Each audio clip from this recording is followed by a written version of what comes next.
자, 안녕하세요 여러분. 신기방기 건설안전 기사의 저자 한효자 리더입니다. 자, 오늘 2023년 필답형 2회차 해설 강의 들어가겠습니다. 자, 첫 번째 문제. 다음은 강간비계에 관한 내용이다. 산업안전보건법령상 다음 빈칸을 채우시오라고 나왔습니다. 자, 첫 번째. 비계의 기둥 간격은 띠장 방향에서는 몇 미터? 이거는 1.85m가 되겠죠. 1.85m. 자, 장선 방향에서는 1.5m 이하로 할 것. 자, 두 번째. 띠장 간격은 몇 미터 이하로 설치할 것. 자, 띠장 간격은 2m 이하로 설치할 것. 자, 3번. 비계 기둥의 제일 윗부분으로부터 몇 미터 되는 지점 밑 부분의 비계 기둥은 두 번의 강간으로 묶어 세울 것. 자, 윗부분으로부터 31m입니다. 마지막. 비계 기둥 간의 적재 하중은 몇 킬로그램을 초과하지 않도록 할 것. 이거는 400kg을 초과하지 않도록 할 거 작성하시면 되고요. 자, 그리고 해당 문제는 여러분들 작업형 출제됩니다. 작업형 출제. 자, 그리고 중요한 게 뭐 있냐면, 자, 이런 질문 할 수 있습니다. 여기에 지금 단위가 나와 있는데 왜 여기도 단위로 써요? 라고 물어보시면 있을 거예요. 제가 항상 말씀드린 제 강의를 따라오신 분들은 제가 단위의 중요성을 계속 말씀드려요. 단위 중요성. 그러니까 단위를 중복으로 썼다고 해서 틀렸다고 채점하지 않습니다. 근데 반대로 단위가 나와 있지 않다라고 가정을 한다면, 만약 여기 미터가 빠져있다 할게요. 첫 번째. 그럼 띠장 방향에서는 여기서 1.85라고 썼다. 여기 지금 미터가 없었다고 표현할게요. 근데 이렇게만 썼다.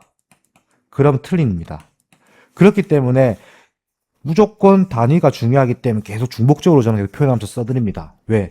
단위가 빠지면 틀렸다고 되기 때문에 그렇습니다. 그렇기 때문에 평소에 이 단위가 이게 몇 미터인지, 몇 센치인지, 몇 킬로그램인지, 몇 미리인지 이런 부분은 여러분들이 계속 눈으로 계속 문제를 보시면서 익히시면 될 듯 합니다. 저도 강의할 때 계속 똑같게 말씀드리고 있습니다. 자, 넘어가겠습니다. 자, 2번. 산업안전보건법령상 건설 현장에서 크레인을 사용하여 작업을 하는 때 작업 시작 전 사업주가 관리감독자를 하여금 점검하도록 해야 할 사항 3가지를 작성하시오 라고 나왔습니다. 자, 단 이동식 크레인은 제외라고 습니다. 자, 이거는 유명한 암기법 있죠. 저 암기법 먼저 알려드릴게요. 암기법 건주화입니다. 건주화.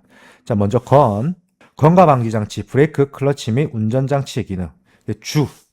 주행로의 상층 및 트롤리가 행행하는 레일의 상태. 와이로프가 통하고 있는 곳의 상태. 자, 여기서 여러분들 트롤리가 횡행하는 레일의 상태 궁금하시죠? 쇼츠 영상에 있습니다. 쇼츠 보시면 이해됩니다. 트롤리가 왜 횡행하는지에 대해서 제가 정확하게 올려놓은 영상이 있습니다. 자, 넘어가겠습니다. 자, 3번. 산업안전보건법령상 가설 통로를 설치하는 경우 사업주의 준수사항 관련하여 가로 안에 알맞은 숫자를 채우시오 라고 나왔는데, 자, 일단 여러분들 지금 문제는 이거 지금 단답형 나왔죠. 근데 실제로는 서술형으로 자주 나오는 문제입니다. 그렇기 때문에 이걸 다 쓸 줄 아셔야 합니다. 자, 첫 번째 경고한 구조로 할 것. 경사는 몇 도 이하로 할 것. 경사는 30도 이하로 할 것. 뒤에 내용 생략할게요. 자, 3번. 경사가 몇 도를 초과하는 경우에는 미끄러지지 아니하는 구조로 할 것. 자, 이거는 15도입니다. 15도를 초과하는 경우에는 미끄러지지 아니하는 구조로 할 것. 4번. 추락할 위험이 있는 장소에는 안전난간을 설치할 것. 이제 뒤에 내용을 생략하겠습니다. 자, 5번. 수직경에 가설된 통로의 길이가 몇 미터 이상인 경우 몇 미터 이내마다 계난참을 설치할 것. 자, 이거는 15미터 이상인 경우에는 10m 이내마다 계단참을 설치할 것. 자, 이어서 6번. 건설공사에 사용하는 높이 몇 미터 이상인 비계단에는 몇 미터 이내마다 계단참을 설치할 것. 자, 건설공사에 사용하는 높이 8m입니다. 8m 이상인 비계다리에는 7m 이내마다 계단참을 설치할 것. 이렇게 작성하시면 되고, 제가 서두에 말씀드렸다시피 해당 내용은 서술형으로 출제되는 경우가 다수 있습니다. 그렇기 때문에 가설 통로 설치 기준은 여러분들 무조건 서술형으로 생각하고 공부를 하시는 게 빠를 듯 합니다. 자, 넘어가겠습니다. 자, 4번. 산업안전보건법령상 근로자가 지붕 위에서 작업을 할 때 추락하거나 넘어질 위험이 있는 경우에는 사업주의 조치사항 관련하여 가로 안에 알맞은 것을 작성하시오 라고 나왔습니다. 자, 첫 번째. 지붕의 가장자리에 안전난간을 설치할 것. 맞죠? 가장자리에 무조건 설치해야겠죠. 2번. 채광창, 스카이라이트에는 견고한 구조의 뭐뭐를 설치할 것. 자, 견고한 구조에 알려드리겠습니다. 덮개를 설치할 것. 3번. 슬레이트 등 강도가 약한 재료로 덮은 지붕에는 폭 몇 cm 이상의 발판을 설치할 것. 자, 이거는 30cm 이상의 발판을 설치할 것. 이렇게 작성하시면 되겠습니다. 해당 내용도 역시나 서술형 출제되는 경우가 많습니다. 서술형. 그렇기 때문에 우리가 이 내용은 다 암기해 놓으시는 게 좋을 듯 합니다. 자, 넘어가겠습니다. 자, 5번. 다음 재통계 관련 산출 계산식을 작성하시오 나왔습니다. 자, 첫 번째 휴업제율, 두 번째 도수율, 세 번째 강도율 나왔습니다. 자, 보통 계산 풀이로 나올 건데 이거는 아주 쉽게 계산식만 쓰라고 했네요. 그러면 이건 더 쉽겠죠. 자, 휴업제율 바로 보시죠. 휴업제율은 임금 근로자 수분의 휴업제자 수 곱하기 100입니다. 도수율 우리가 가장 많이 웃죠. 도수율, 강도율, 종합주의에서 제일 정확하게 알아야 하고 자주 나오는 문제죠. 자, 도수율 먼저 총 근로시간 수분의 제 건수 곱하기 몇? 10의 6승입니다. 자, 이어서 강도율은 총 근로시간 수분의 근로손실일수 곱하기 10의 3승입니다. 이렇게 작성하시면 되었습니다. 그리고 제가 말씀드리지만 도수율, 강도율 추가적으로 종합주의지수 세 가지는 무조건 암기하셔야 합니다. 이거는 자주 나오는 문제입니다. 계산식 중에서도. 자, 넘어가겠습니다. 자, 6번. 다음 현상이 발생하기 쉬운 집안을 작성하시오 나왔습니다. 어찌 보면 좀 더 쉽네요. 자, 첫 번째 히빙 나왔고 두 번째 볼륨 나왔습니다. 자, 히빙이 발생하기 쉬운 집안은 바로 알려드리겠습니다. 연질에 대한 점토, 그 연약한 점토, 약한 진흙, 다 같은 말입니다. 자, 보일링은 사질토, 사질 집안, 모래입니다. 이렇게 다 같은 답안이기 때문에 이 중에 하나를 작성하시면 됩니다. 어찌 보면 이게 발생하기 쉬운 집안을 이렇게 받았기 때문에 뭔가 비슷한 말 같은데 이거 정확하게 암기해 놓으셔야 돼요. 히빙은 연질, 그리고 보일링은 사질토. 이렇게 암기하시면 되겠습니다. 자, 넘어가겠습니다. 자, 7번. 산업안전 보건법령상 자율안전 확인 대상 기계기구 4가지를 작성하시오 라고 나왔는데, 자, 여러분들 이따 이거 지금 제가 조금 더 설명해 드릴게요. 자, 해당 문제가 25년 산학기 때 좀 말도 안 되게 나왔습니다. 좀 어렵게. 왜 어렵게 나왔는지 제가 알려드릴게요. 자, 일단 먼저 우리가 암기법 먼저 알려드릴게요. 자, 암기법. 자연산 팝콘 공식 혼인 신고입니다. 자, 먼저 보시죠. 첫 번째 자동차 정비용 리프트. 그 두 번째 연삭기미 연마기. 산업용 로봇. 파쇄기 혹은 분쇄기. 그 컨베이어. 그 공작기계. 그 식품 가공용 기계. 혼합기. 인쇄기고요. 그러니까 C는 중간에 이제 암기하기 위해서 이어진 말이기 때문에 C는 외워도 되고, 공식 혼인고라고 외워도 됩니다. 자, C는 없고요. 자, 고정형 목재 가공용 기계라고 나왔는데, 자, 이게 어떻게 어렵게 나왔냐면, 우리가 보통은 여기 이제 가로에 대한 내용을 안 외우죠. 자, 6번, 7번, 10번입니다. 그런데 25년 산학기 때는 어떻게 나왔냐면, 우리가 건항기나 산학기나 문제가 좀 비슷한 건 다들 아실 겁니다. 여기 가로의 내용이 나왔었습니다.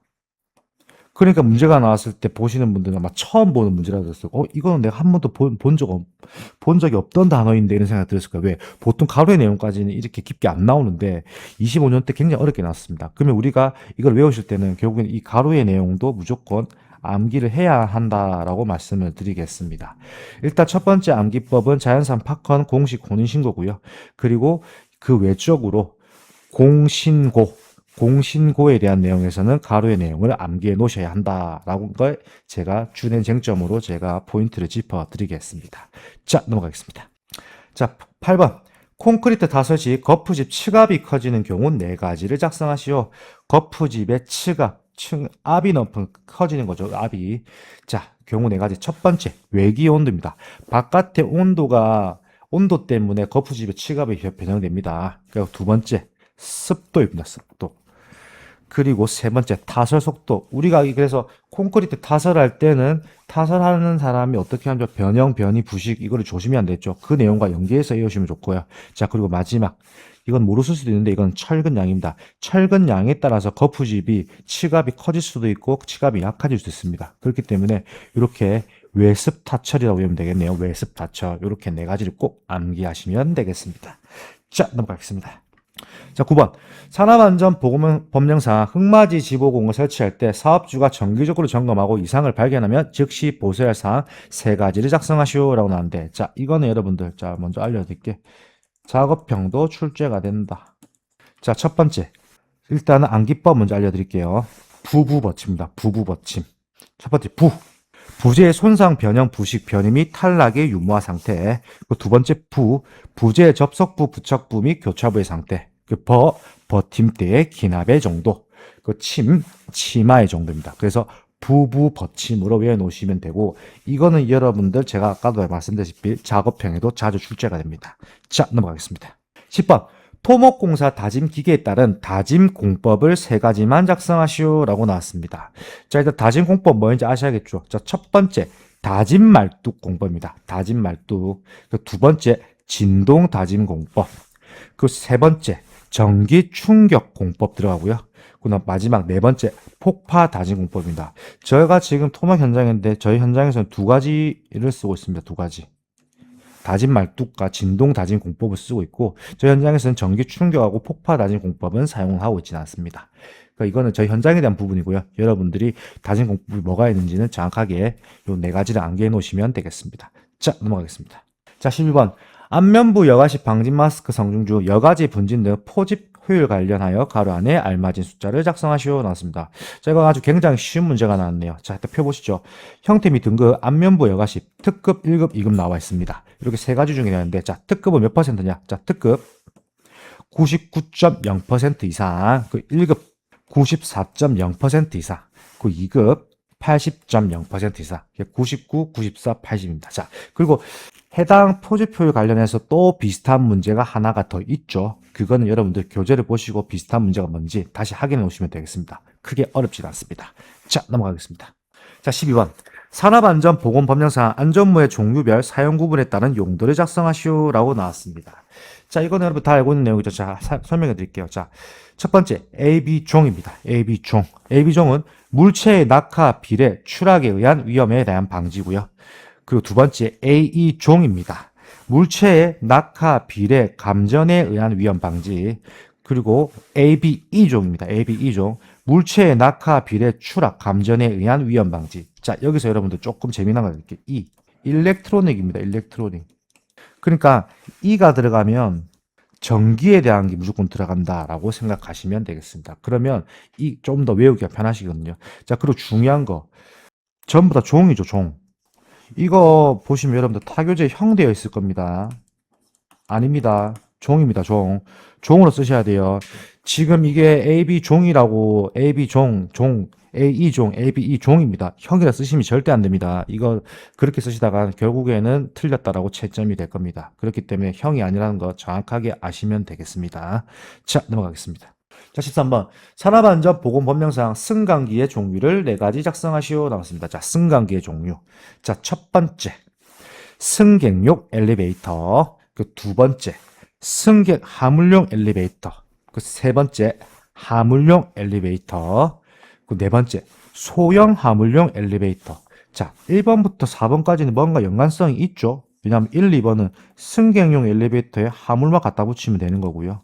그리고 하물용 엘리베이터가 있는데 하물용이 큰 것도 있고 작은 게 있죠. 그렇기 때문에 소형 하물용 엘리베이터도 있다. 이렇게 해서 1, 2, 3, 4를 연달아서 연관성 있게 외우시면 되고, 자, 그리고 마지막 다섯 번째 뭘까요? 하나 제가 추가 더 외우게 하거든요. 자, 다섯 번째는 우리가 백화점 가면 자주 보는 겁니다. 그거는 에스컬레이터입니다. 에스컬레이터.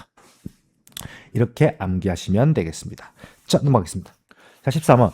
산업안전보건법령상 작업 발판에 대한 다음 가로 안에 알맞은 수치를 작성하시오라고 나왔습니다.